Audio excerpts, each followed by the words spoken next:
Hello, babies.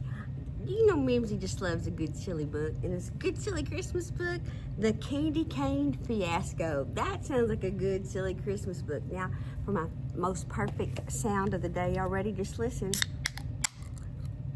Isn't that a great sound?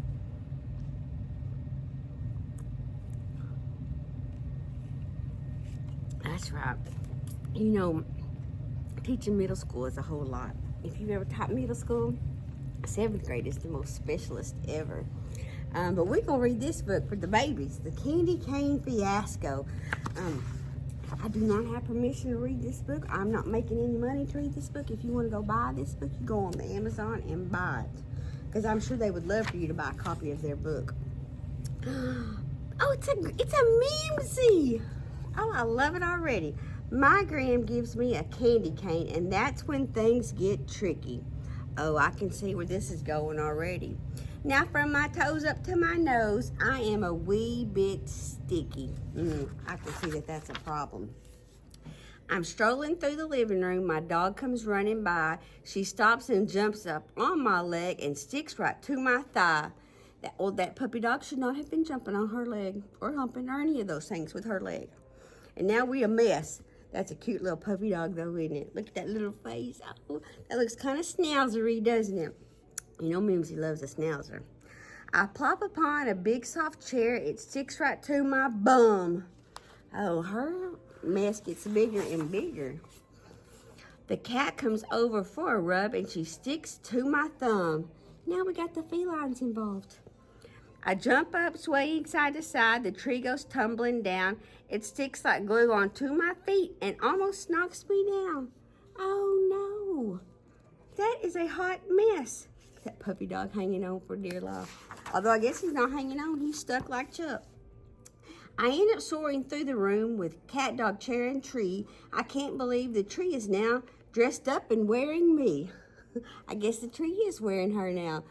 The tree and the chair and the dog and the cat. E-I-E-I-O.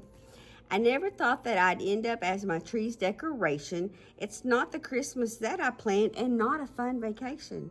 I don't guess so, but to be fair, if it was my Christmas tree, there'd be more canes on it, so there's plenty of snacky snacks. Just then, my gram comes running back and bolts into the room. She says, "That's silly. You can't wear a tree as your costume." Well, you ask Caitlin. Caitlin knows you can wear a Halloween costume that is a Christmas tree. I have pictures. Receipts, my friends, receipts. "No, Gram," I cry. "The tree is stuck, and it's stuck to me." She nods her head and rolls her eyes and says, "Oh, dear, I see." Let's see. "I guess you'll have to sit and wait till Santa Claus gets here. He'll surely know just what to do. Sit tight, my love, don't fear." I'm not going to wait for Santa Claus. Go throw that baby in the tub.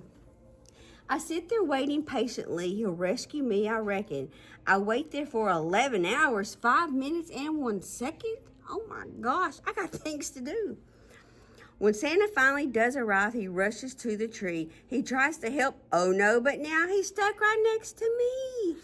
Santa Claus, you should have some kind of anti-sticky stuff, because I'm sure you get lots of sticky when you in your travels. So there we are, cat, dog, and chair, and me and Santa too, and tinsel and the tree and lights. Oh, what are we to do? "It looks like it's all up to me," says kindly old grandmother. She goes into the kitchen and returns with peanut butter. She then begins to spread it on and uses the whole jar. She says, "Now hurry to the tub. Oh, what a sight you are." Now, I knew that worked on bubble gum, but I did not know it worked on peppermint sticky cane. My little Sherman, he's a puppy dog in case you didn't know. I gave him my empty peanut butter jar Sunday, and he got his head stuck in it, and that means he had to go rescue his little head from the peanut butter jar. True story. I have pictures, receipts.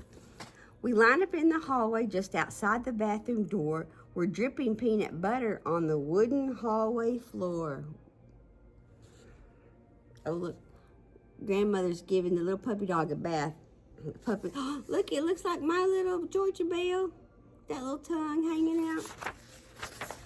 Georgia Belle is a Yorkshire Terrier, or a Yorkie. I could not think of it the other day. She did not get her head stuck in the peanut butter jar. Graham scrubs us clean, cat, dog, and chair, and me and Santa too. Then grabbing all the candy canes, she says, no more for you. Smart thinking, Graham. But Santa is just as so impressed how Grandma bathes the cat. He says, I've never witnessed an astounding feat like that.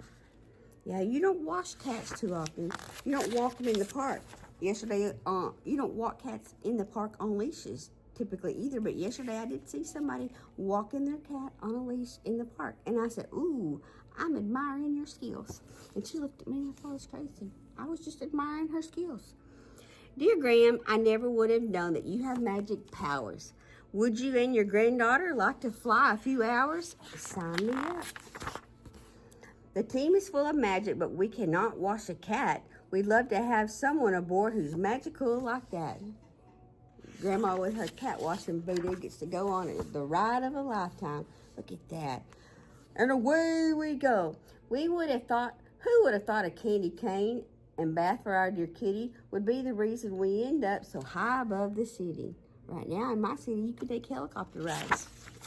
And that is all. That is the end. There's a sassy little cat. I like that book.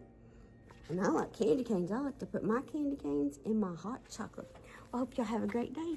I'm going to sit here and enjoy my break time, but just don't forget, very important, do not forget, Mimzie loves you.